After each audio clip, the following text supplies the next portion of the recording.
get access to it. So again, just wanted to thank everybody for your time today. My name is Kip Kugler. I'm with Programmers.io, and on the phone with me is Bovin Pashim, who is with Invanti. And today we're going to spend about 30 minutes just going through how you can get the most out of Power BI and your analytics investments. So the webinar is really designed for those that have decided they want to use Power BI and are looking for guidance on best practices on how to implement it. Bovin is an IT executive. He's been in that field for about 20 years. He's done multifunction global implementations. He's got a lot of experience with corporate development, product development, business operations, and strategy. He's consulted for both private equity and public firms and has done a bunch to enable value creation and change management. Just recently, he spoke, I think it was a week or two ago, he spoke at a global summit on automation to a couple thousand people. And we're really glad to have him with us today. We work with Bovin day in and day out, and there hasn't been anybody that hasn't walked away saying, wow, I did not know that. He's a wealth of knowledge. So during the presentation, we're just going to have everybody muted. If you have questions, then go ahead and ask those through the chat. And we're going to open up at the very end of the presentation and do kind of a live Q&A session so that we can get more specifics from you. And then we also have some things to offer as well to help you get going. So with that, I'm going to turn the mic over to Bovin, and I'll admit anybody else that comes in, and we'll go from there. But thanks again for your time. Thank you, Kip. Thank you, everyone, for joining today. My name is Bhuvan, as Kip introduced. I've been 20 years in building teams, making a lot of management decisions, and always wondering, did I do the right thing? And today, the webinar, what we want to cover is just that. As a developer, for 27 years now, hands-on, and also building teams at some of the largest investment firms, and handling being a lead engineer in some of the largest projects in the country. Still to date, we had the largest one document scanning project. But at the end, we want you to walk out with what is the right questions to ask to the team when they're coming back. Are we enabling them for success? That's the most important thing, right? So we need to enable the team to success so that they can succeed, and you are going to get most out of your investment. And with that, let me share my screen. Screen one, sure. So we are not trying to, today we are not trying to explain how to build a Power BI report, nor we're not going to create an Azure Synapse Analytics workflow or data flow in this. It's more about the leaders to understand what are your decision points, how you should approach things, when a developer comes to you and asks I couldn't produce this report on time. What are the questions we need to ask? So that.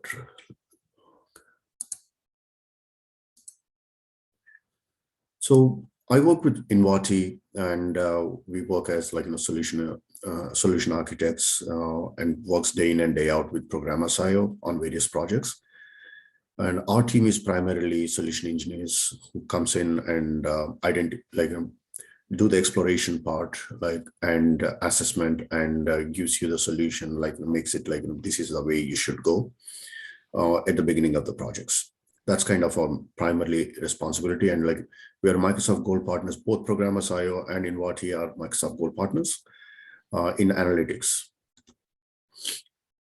So now, without ado, let's jump into the enterprise BI. When we talk about Power BI, Tableau, Domo, Click, whatever you want to choose, right? Typically, people pick up as okay, we need to build a report is typically the starting point. For that, we have let's get into get a developer, get some licenses, and build reports. And this is typically what we do. Like, okay, smaller data set, load into Power BI from Excel, or marketing or the sales analytics, you just load into Power BI. Otherwise, use direct query data models, and everything will be done in DAX. But normally we don't think in terms of limits and shortcomings afterwards. What are we going to do? Is it going to serve our purpose? 3 months or 6 months into the process. We typically get almost everywhere we've been 3 months, 4 months into there, people are saying, oh, these reports are awesome. You're doing a great job. Now build this. Now that's when we get into it. Okay, now you're getting into roadblocks. One, you're connecting disparate data sets in a BI engine, in a Power BI. It does a great job, but it has its limits. Then you are working with DAX and Power BI, events. It's not easy to manage. With the managing easy is a relative term, but the people comes to how many people can understand? Do you have an authoritative model where other than the developer himself can go and look in and validate the model? Can we use those models for anything else? Once you build that model, can you use it for anything else? These are the challenges we're going to typical organization is going to face. Obvious visible aspects are costs are shooting up, data connectivity roadblocks. So we went to one mortgage company where they have 6 terabytes of data. They have 4 Power BI engineers, but how are you going to process 6 terabytes of data? Yes, Microsoft do allow say on their marketing documents that oh, we are going to allow up to 100 terabytes. But are they really? And what is the time it takes to load into the Power BI, right? Well, those considerations have to be thought of in the beginning. Now, a typical aspect is our process is when you get the developers, obviously you need to have pricing, we need to put them on a Power BI plan. These are the typical plans, right? That's what you see. These are the Microsoft 365 version of the Power BI plans. Almost everyone starts with a Power BI Pro, gets into per user license on a Power BI Premium because it's only double $10 more, give it to developers. Then once we hit some roadblocks of yes, we cannot handle, because one of the typical scenario of the per capacity is intranets and extranets. There you jump into say man, this is $5,000 per month. Do we need to spend that much of money? Now here, the feature comparison doesn't make anything easier, right? And one aspect we always gets from the managers is it can handle 100 terabytes. Yes, but have you ever thought of loading, how long it's going to take to load that kind of data? And is it really 100 terabytes, right? So the limit is really 10 terabytes you can load. And you can only work on at any point in 10 terabytes, 10 gigabytes, not even terabytes. I'm saying 10, but about 10 gigabytes, you only can load through the incremental loads. It can go up to 100 terabytes. It never reaches that because Microsoft knows that you can never reach 100 terabytes. Eventually, maybe in 20 years, but not now. And what else you can use that data once you process that amount of data, nothing. You can only use it for your visuals. There is a certain limitation on how much you can export out of it. So it's not really a data warehouse. Also the number of refreshes, right? So that also comes into play.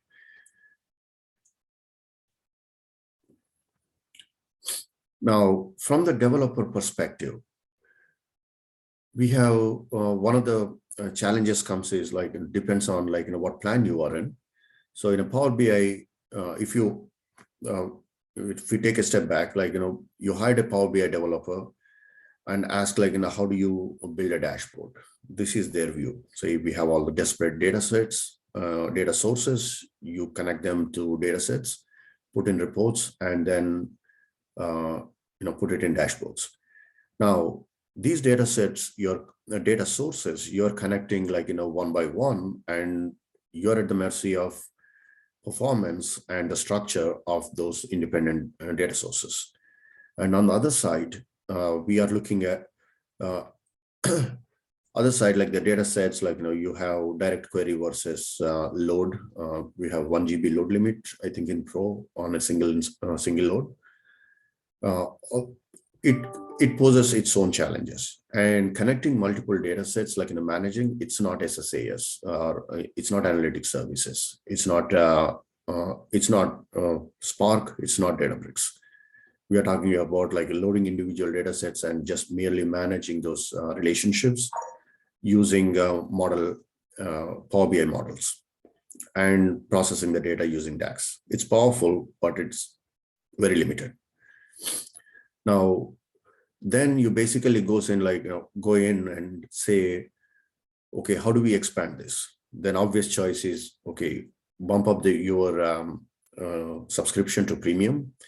And then your view looks like this. So you're processing, like, this is merely ADF putting in between, like, to process or like, do the map, reduce the data set size and load into data sets. Then you develop the reports. But here, keep in mind that, like, you're still connecting the data sources. You're not, the data sets has size limits. It has at any point, like, in premium, you can get to like 100 terabytes. Like, there is not much of the restriction on, like, how much data you can load through the data flows. However, you cannot do anything else after you load into data sets. So you are basically, if you want to do some other reporting or like, feed into some other systems, you're still relying on like, a parallel process, which, gets into the whole redundancy, compliance, lineage, like, the shifts, lineage drift, and all those things comes into play. Now, this is one of the models, like, with the most, this is the level of complexity you can achieve, but you're still dealing with just the Power BI, and it's not a data warehouse, right? This is one of our architects presented saying to a business saying, oh, you can get the data in there, but you're still trying to look at Power BI itself. We are not pre-processing data. We are not doing much beyond, like, we are not actually utilizing additional scopes like the data engineering area, like Azure Synapse or like Snowflake or something. Now, the story would be different if you ask a data engineer who has experience in Azure or Azure Synapse or SQL data warehouses. You'll go and ask, like, hey, how do we implement Power BI? Then they come to this model, which is very different answer you get from this one or this one. Now, who is correct here? That's the main question comes up, is these guys put in saying, like, yeah, Power BI cannot handle. We'll do proper infrastructure, put a data warehouse, you will put either Azure, Spark like Databricks, or you can do something else. But who is correct? That's the challenge you come into, like, is both are correct? In my 25 years, like, we were never correct.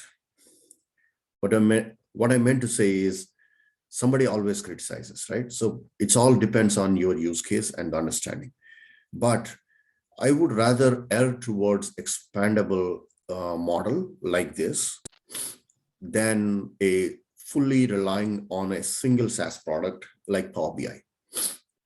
Again, if your requirements just ends at, like, providing dashboards, which rarely are, Power BI is a great solution. Like, Power BI is a solution, like, the presentation solution, irrespective of whether what you want to do. But do you want to start with Power BI versus do you want to create the underlying infrastructure to help your Power BI developers succeed. That's where it comes.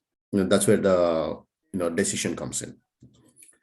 Now, in this model, an Azure data engineer would basically give you a solution like this, like let's put in data lake Gen 2 or and put a Azure Synapse on top of it, which comes up if you start with, you use the same ADF, Azure Data Factory, and push all the data into data lake. And the data lake is, it's inexpensive, and use that as a staging model. And then you basically pick it up on the other side with Power BI. If you want to go with some real-time analytics or like an advanced analytics, you can build Apache Spark on it and then connect it to Power BI. There are other models in certain scenarios, we go with SSAS, but this is kind of an overall model. But the interesting part about it is this is a consumption-based model, right? Previously, they used to call it Power BI Embedded, and Microsoft provides like a bunch of SKUs on Azure, for Power BI. Now with Azure Synapse Analytics, they provide another SKU, which is complements, or which you can say it as it's alternative to the Power BI embedded capacity as part of Synapse Analytics, which is consumption-based rather than capacity-based. You can still control how much cost control is always there. But it opens up a lot more avenues.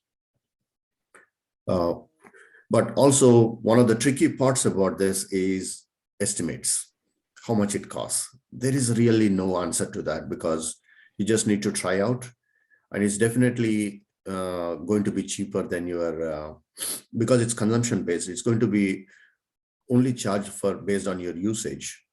And you can use it the licensing is pretty liberal, you can use it in your public internet sites and intranet sites. Similar to Power BI Embedded. Okay, so, and then we have another, these days, this is 2022. So we have other group of developers low code ecosystem, which here Microsoft is heavily pushing under the Power Apps ecosystem. And then you come up into all the developer capabilities, whether you want to embed Power BI in Power BI Power Apps portals, or you want to embed your custom visuals or custom actions, or PCF components, component framework. PCF stands for Power Apps Component Framework. PCF components inside Power BI.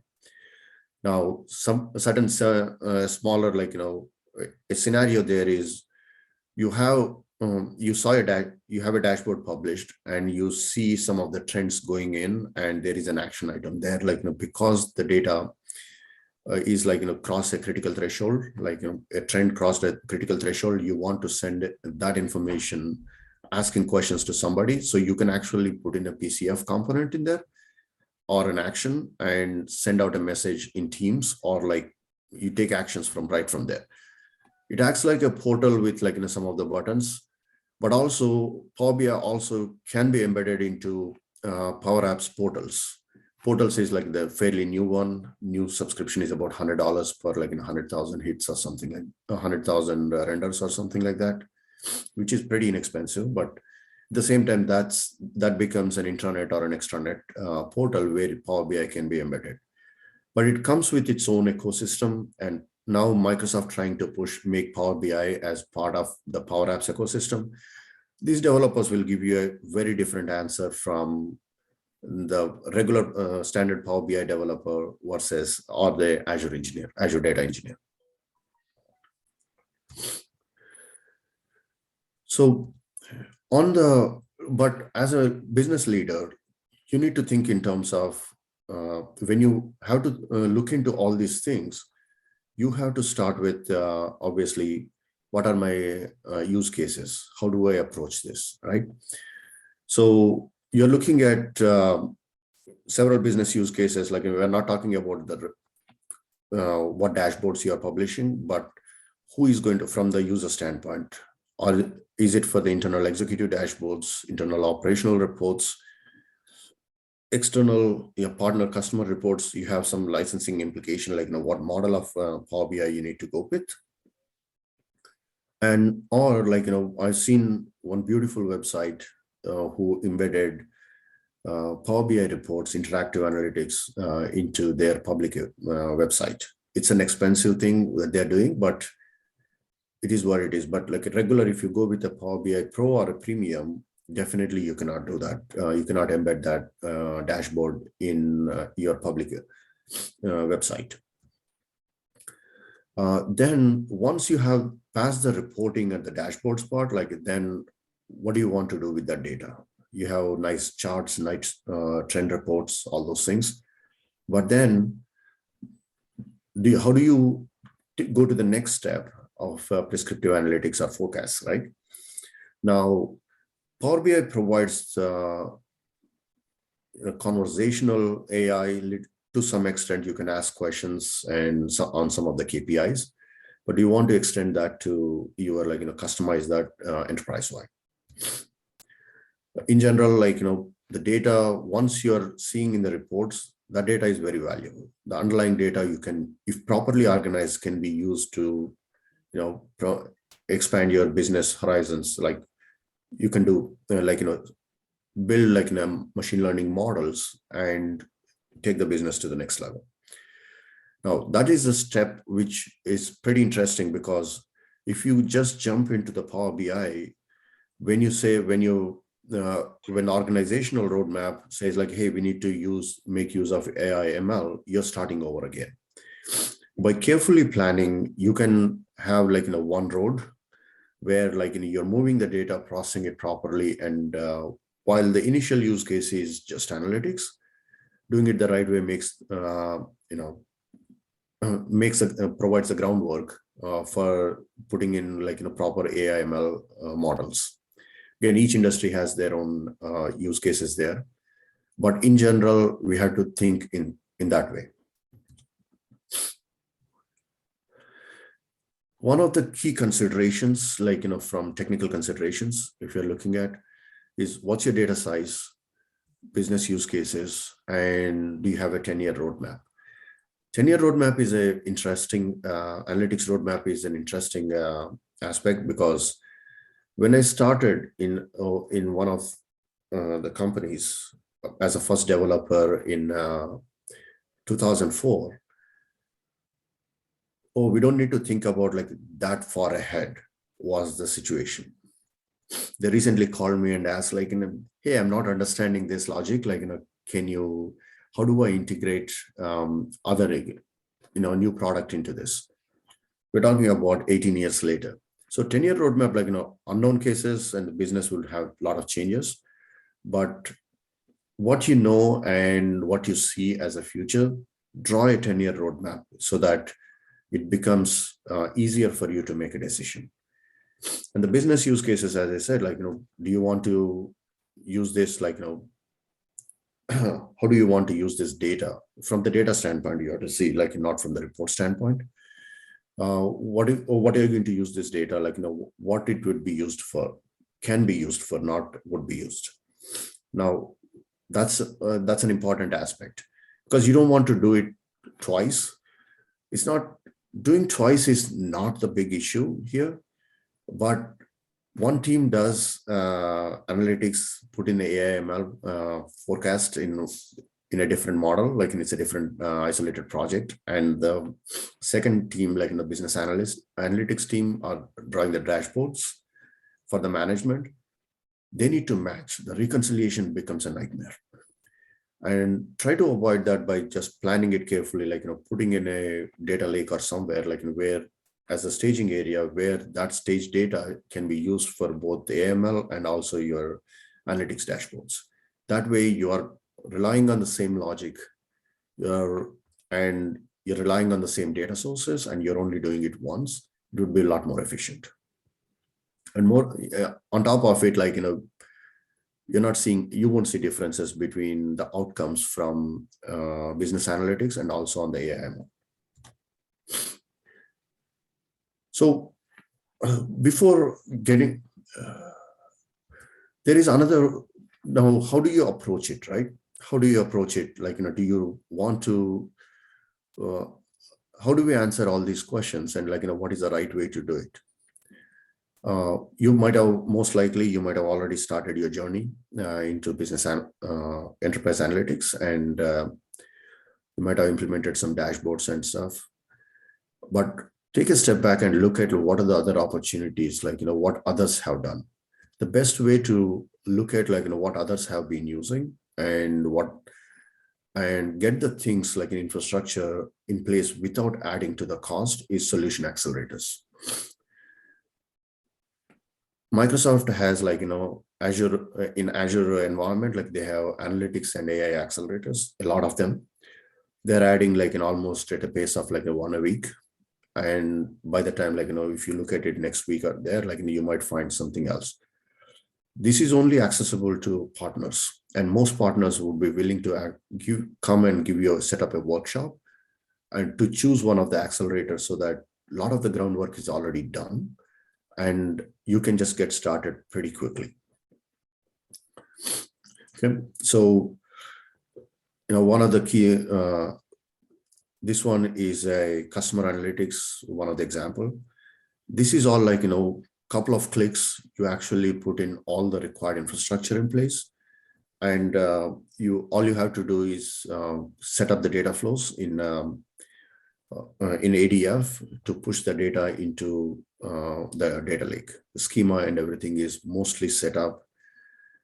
And you will have like a bunch of samples in Microsoft Power Apps and Power BI. LOB apps are yours, but it gives you a platform to operate into. And more importantly, you can actually look into what others have done, like, what is the feedback, because Microsoft constantly improves based on the customer feedback. These accelerators are improving so that it gives you more value. That custom 360 solution process, like the architecture looks like this from the Power BI standpoint. It uses an AI model Microsoft has developed as part of, now it's available as part of the Dataverse. It's a Dynamics 365 customer insight. Very inexpensive. It's cost you a lot less than you would have hired a developer or the data scientist to build any of those things. But more importantly, they'll give you a lot of guidance on how to do things. Again, this is one scenario of a retail customer 360 model.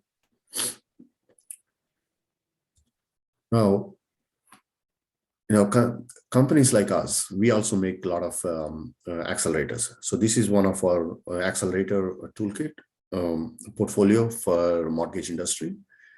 We built everything, the entire thing, like, normally if a company wants to do, if a mortgage company want to develop this, it would take them like 2 to 3 years. They can get it for like under a week, because we don't need to, in IT, like, anything logically explained, you don't need to do it twice, just automate it. That's the philosophy we follow. And like, philosophy behind all of these accelerators is somebody else has already tried this. It is working. Why don't you use it? It doesn't cost you anything, right? So this is our accelerator portfolio. And like, this is our, the use case, which I said is like they had a 7 terabyte database, and they were struggling to figure out how to build Power BI reports on top of it. And these are all risk reports. They need to process the entire data set every single day. So this is what we implemented using Azure Data Lake and Databricks. And we use, basically we pushed like some of the functions. It was easier to implement in analysis services and then finally render it in Power BI. Also, one of the key objectives there was giving the raw process, like a semi-processed, like in a staged data set for risk reporting, where like that's already reduced, like, a couple of million records in there, so that, but your underlying data set is like over 7 terabytes, and which risk analysts were like, struggling to do that, like using Python and R, their risk models. We were able to solve this, like, by a simple, like, putting things together in Databricks, Data Lake and Databricks. This all took us like, less than a month of implementation. Now, there is other one Microsoft provides is Azure Industry Solutions, where based on your industry, they give you a complimentary, like the whole blueprint for like what worked in other industries. And It could be a lot more than just the analytics, but it will give you an idea about like how to build an entire ecosystem so that like you're making your analytics team towards a path of success. These are the industries right now they allow. They have the accelerators for. And interesting part is that we are not Azure Industry Solutions is slightly different or very different from Microsoft Industry Clouds. Microsoft Industry Clouds, they use Azure, like they give you an overall blueprint, but this includes your Dataverse environments and Office 365 side. Whereas the Azure one is purely like, for developer focused, focused on just Azure solutions. And this has more solutions and like solution blueprints by industry. And this gives you a much broader idea on what should be your industry blueprints. And from there, like you pick up and you will have an idea about how to set up my entire environment so that, and expect like, what is not there, like, at that point, like you understand, like, what's not there, and you plan for that so that like when the use case comes in, like you need to process a large data set, or like, want to bring in like, 10 different data sources, like, how do you connect those things? Like they already have Microsoft already provides guidance on those things. Like they have like right now, they have guidance on over 100 external data sources.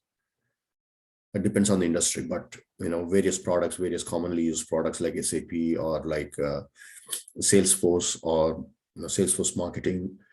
We have a lot of HR solutions as well included in there, and so on. That pretty much brings down to like how do you look at the analytics environment when you're looking for the Power BI journey. What all the things you need to look at before you make like to ask the right questions, or to ask to go in the right direction, available resources and so on. That's my 30-minute overview. Open for questions. Perfect. Thanks, Bovin. And just for everybody on the line too, it's Murphy's Law. Bovin woke up yesterday and started to get sick, so he was kind and pushed on, even though he's kind of got a cold. Hopefully, you're able to see kind of an example of his breadth and experience. We can go ahead and open up. If you have any questions, you can put that into the chat box now. And then if you have questions as well, you can unmute and we can chat for a bit. Just how our intention was to leave this open for another 10 minutes or so. And if there's anything specific we can help with. Also, if you'd like to meet and talk some more, you can message that in the chat box, or we can put a link there and you can set up a time with Scott, and Scott will coordinate through Bovin to get on his calendar. So the relationship with Programmers.io and Embody, Programmers.io has about 350 developers on staff, and Bovin acts as an architect and helps to design a lot of these solutions, and then his company and ours work together to implement them and work to provide the best way forward to do that. So it's been a great partnership, and we enjoy working with him. So I'll go ahead and open this up. If there's any questions that anybody has, you can unmute and we can chat for a minute. I'm going to pause the recording here.